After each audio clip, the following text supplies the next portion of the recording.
Somebody come look at this. The amount of times they have blatantly lied and switched their stories is absolutely insane at this point.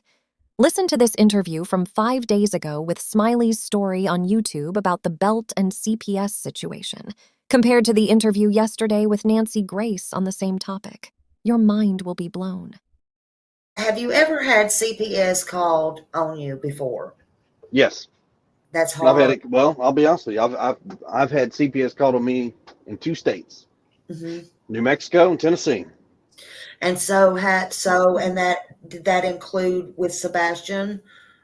Tennessee was Sebastian, yes, ma'am. And in Okay. fact, Sebastian here, like I said, I got nothing to hide. So Sebastian went to school one day because we were at the house. He got in trouble. He didn't have a belt on. I was like, "Where's your belt?" And got it. Whack. Kind of got him. So he goes to school and he tells the teacher. They're mandatory reporters. So the teacher reports it. Mhm. That afternoon, CPS shows up to the house while we're actually sitting down to eat dinner.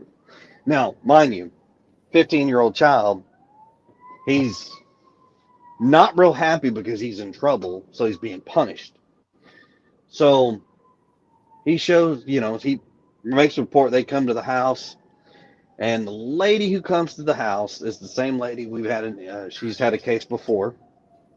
Now, the case that was before was something that didn't even happen, and it's like 3 stories that were shoved into one. And when they finally got it debunked, they were like, "Oh, he got so mixed up in telling one story, it mixed into 3, and it caused a commotion." Well, they canceled that out. So the one on me, she shows up, and I said, "Hey, how you doing?" It's her again. She's like, "Oh, hey." She goes, "Hey, I already don't." She's like, "Don't tell me anything, but I'm gonna tell you what I know happened." And I said, "Okay." She goes, "Blah blah blah." She told me exactly what happened. I said, "Yes, ma'am." She goes, "Oh my God."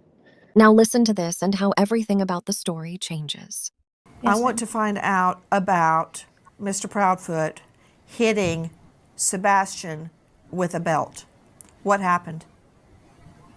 That was actually several years ago, and it To was Mr. Proudfoot, to Mr. Proudfoot, to Mr. Proudfoot. Yes, Mr. ma'am. Proudfoot, what happened? Oh, I'm sorry. I misunderstood. I thought you were asking Katie.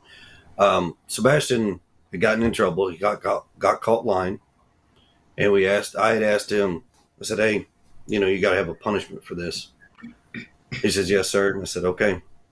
So I gave him a swat with a belt on his buttocks on the outside of his clothes. One swat.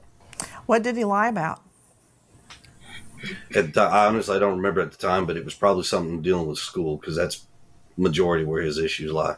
Was that the first time? Was that the first time you had ever hit him with a belt? Yes, ma'am. The one and only time, actually. When was this? Years ago, ma'am. Any idea how many? 3, 10, 1? It probably at least 3 years ago. I don't understand how that turned into a CPS or Child Protective Services complaint. How were they alerted that you hit him with a belt? That did not turn into a CPS service call. There were other CPS reports, right? Were they regarding your other child? There is one in regards to my daughter that I know of out in New Mexico with my ex-wife and myself. I've got a question about the belt incident. You're telling me that was the only time that you ever hit Sebastian with a belt?